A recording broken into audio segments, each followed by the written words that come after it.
Canada is a nation run by criminals for criminals. There's a moment in every collapsing society when people stop asking, how did this happen? And start asking, was it allowed to happen? For years, we've been told that crime, disorder, and corruption are unfortunate side effects of an increasingly complex world, but the more we look at the facts, the legislation, the failures, the curious relationships, the more difficult it becomes to believe that this is just the byproduct of incompetence.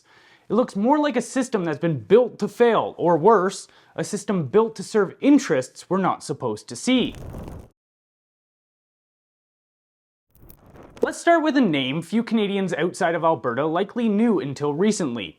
Liberal MP Randy Beausoleil. Alongside his business partner Stephen Anderson, Beausoleil co-owned Global Health Imports, a company embroiled in lawsuits over allegations of defrauding clients out of hundreds of thousands of dollars.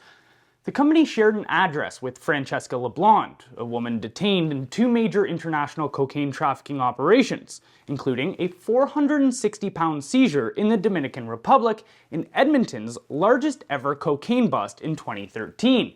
Global News confirmed that LeBlond was one of the several passengers under RCMP investigation. Despite this, she faced no criminal charges in the Dominican bust. Now, let's hypothesize here for a second.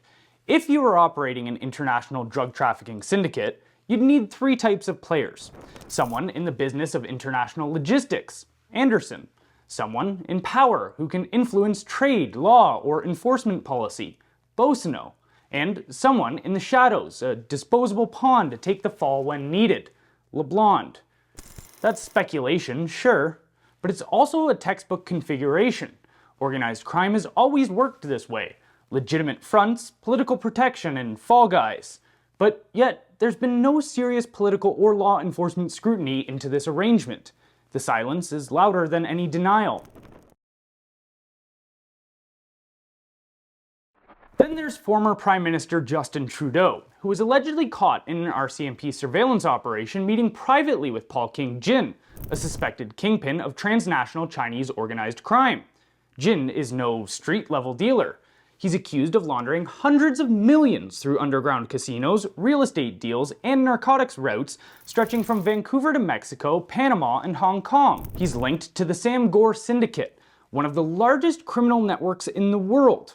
When the RCMP and DEA tried to take him down, prosecutions collapsed, investigations fell apart, and witnesses vanished. But Jin didn't just operate in the shadows. He ran a gym in Richmond, BC, a $7.7 million property under civil forfeiture, just blocks from the RCMP.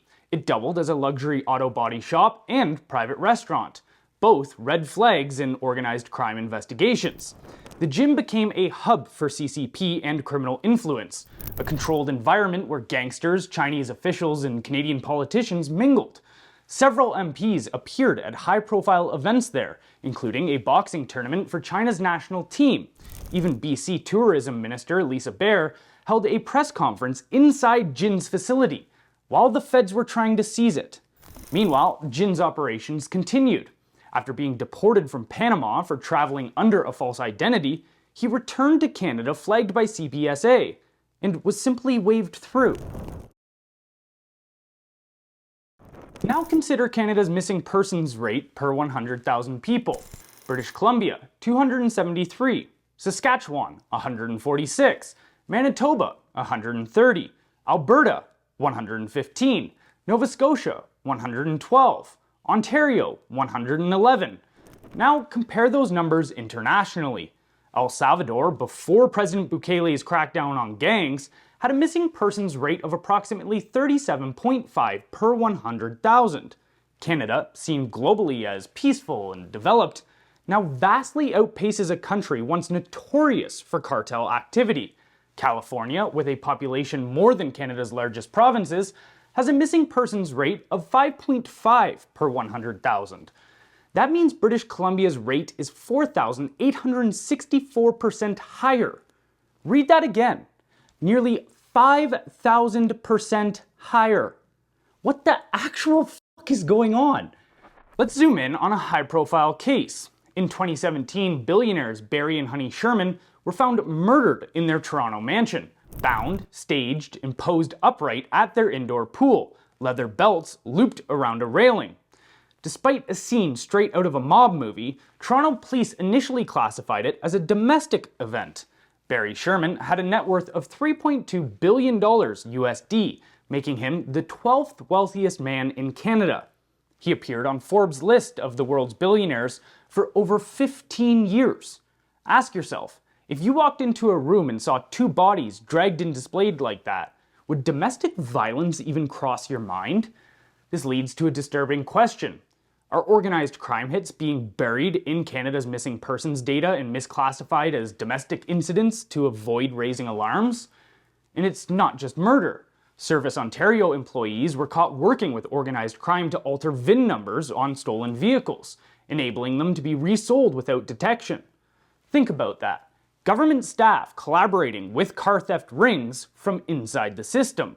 When you combine our exploding missing persons numbers, the fentanyl epidemic, rampant gang infiltration, and a justice system that seems more interested in optics than results, this doesn't look like coincidence anymore. It looks like a system in freefall.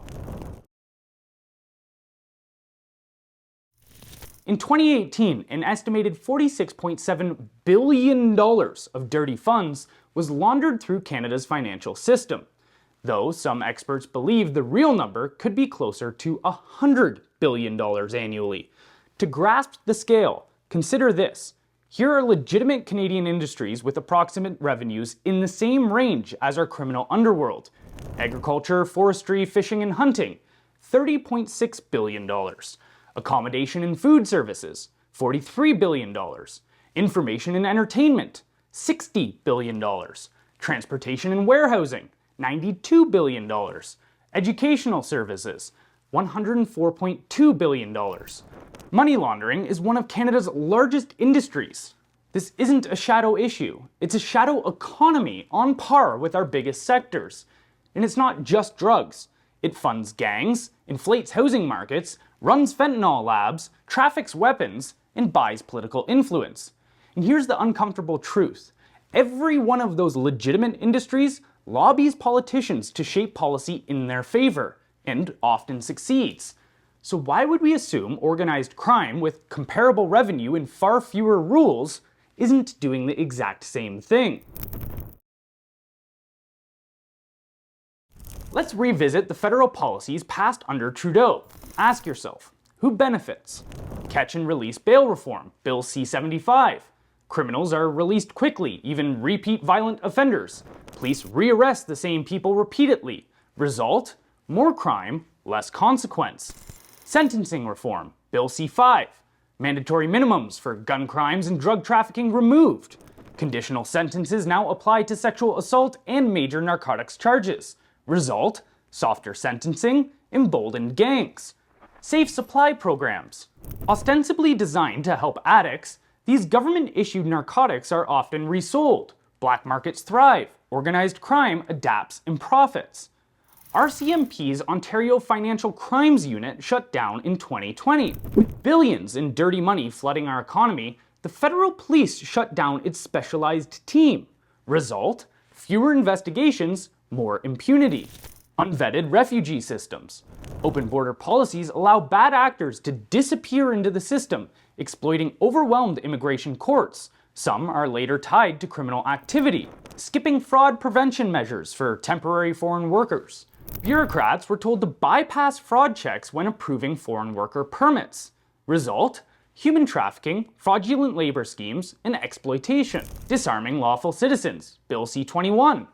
While criminals smuggle handguns from the US, the government bans legal firearm owners from owning certain rifles and freezes handgun sales. Criminals keep their weapons, you lose yours. If you were writing policy to benefit cartels, gangs, smugglers, and traffickers, you'd be hard-pressed to do better than this. People often ask why I do this, why I expose these things, knowing full well what history tells us happens to those who challenge entrenched power. But here's the truth. There's no safe path left. Every road comes with risk. The only question is which kind of risk you're willing to live with. The risk of speaking out, or the risk of watching your country fall into criminal collapse. You can stay silent, or you can live in a place where your car is stolen, your bank account is frozen, and your kids are offered fentanyl outside of their schoolyard. This isn't paranoia. It's the reality we're living in. Gotham was never a fictional place.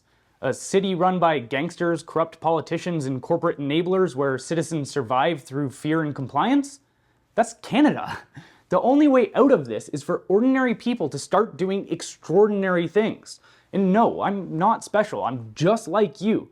I know most people don't have hours to spend digging through documents and connecting the dots, but you don't need to.